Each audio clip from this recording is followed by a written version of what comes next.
Today, I'm going to be discussing probably one of the most unselfish players that I ever witnessed in my years of watching OU football, and that's Paul Thompson. Uh, he went from being backup to Jason White and Nate Hibble and through the Rhett Bomar fiasco. I'll be discussing all that. But first, thank you for pulling up and joining us on that Sooner Legends podcast. I'm your host, the legend, Mike Wilkerson. And if you don't mind, could I get you to like the video? And if you're new to the channel, please subscribe because I'm all time putting out content about Oklahoma and the Sooners. And I have content ranging from Bud Wilkinson to present day stuff. I love OU football history. So if that's your niche, I welcome you to subscribe because I do tons and tons. And also, I'm pleased to announce my partnership with Devil Dogs Brew and Beans, a veteran owned coffee brand that takes pride in brewing coffee blends that embody the spirit of the fearless and dedicated Marine Corps, where every sip is a celebration of strength, camaraderie, and exceptional taste. Get 10% off your first order of Devil Dogs by using promo code Sooner Legends at checkout, where you will receive free shipping in the continental United States. And also, a portion of every dollar spent at Devil Dogs goes to the Wounded Warrior Project. One thing that makes me happier than OU football is vets helping vets. I'm a vet, and there's so many brothers and sisters out there that need our help. So Devil Dogs is stepping up the game and helping our vets out and making sure that they have what they need. Salute to you, Devil Dogs. Well, like I said, Paul Thompson, he came to us in 2002, and like I said, he arrived in the fall of '02, and Jason White and Nate Hibble were quarterbacks, and which Jason White uh, was the starter, and Nate Hibble was the backup. And also during that season, Tom, yeah, Thompson was the red shirt. However, in the second game against Alabama, Jason White goes out with a season-ending knee injury, and Nate Hibble had to be inserted as the new QB1. So they had to take the red shirt off of Thompson so that he could back up Nate Hibble. And also, he he didn't start, but he did receive some playing time in that season. And so in the '03 season,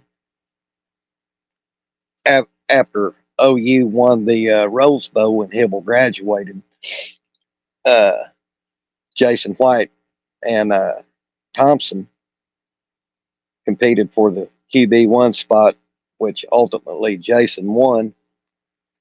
And once again, uh, Paul Thompson was on the sideline, but he did play in 10 games of the '03 season. Now, when the '04 season rolled around, Thompson was expected to be the starting quarterback. However, due to special circumstances, Jason White came back that year. And so Thompson had to back up Jason White, which uh, Stoops that year did redshirt uh, Thompson. So if we remember in '05, White was already gone from OU and Rhett Bomar comes in. And Paul did get the starting job that year. Now, if y'all remember, Our first game that year was TCU at Fort Worth, and we didn't look good.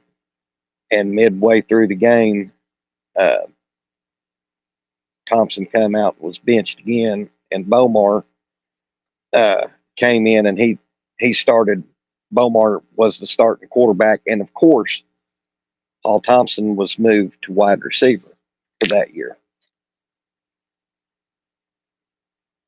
So finally, in Paul's last season, now here's here's where the stupid stuff happened.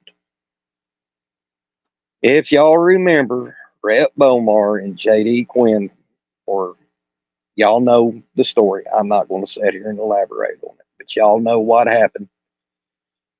Bomar and J.D. Quinn was dismissed from the football team.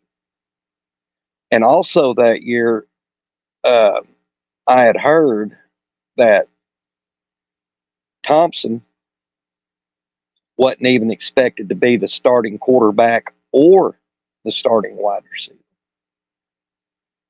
So when that happened with Quinn and Bomar,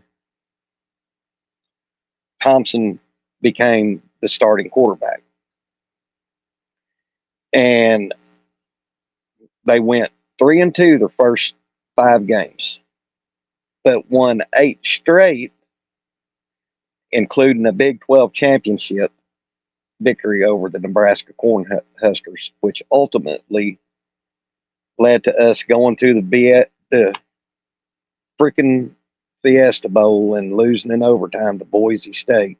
Oh my God, don't even get me started on that. We're talking about Paul. Now, why did I think he was unselfish? When he would get interviewed, you never did once hear Paul Thompson complain about nothing. He was a team player. He got moved to wide receiver, then got moved back to quarterback, all this, that, and the other, but you never heard Paul Thompson complain one time.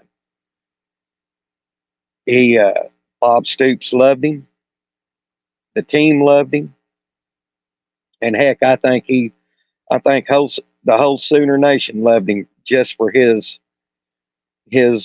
contributions through a bad ordeal we had at OU with the Bomar Quinn situation. But just not a lot of players would have done that. Paul Thompson had every excuse in the world to transfer, lose a year eligibility, and play at another school, but he chose to stay at OU. I highly, highly that like I said, that hits my heart real good. And Paul will always, always live in my heart for what he did for OU, knowing that what he was up against. So there's your piece on Paul Thompson today. I thank you for tuning in. God bless y'all. Be nice to each other because tomorrow's not promised. And until next time, just as a legend, we'll see you on the backside.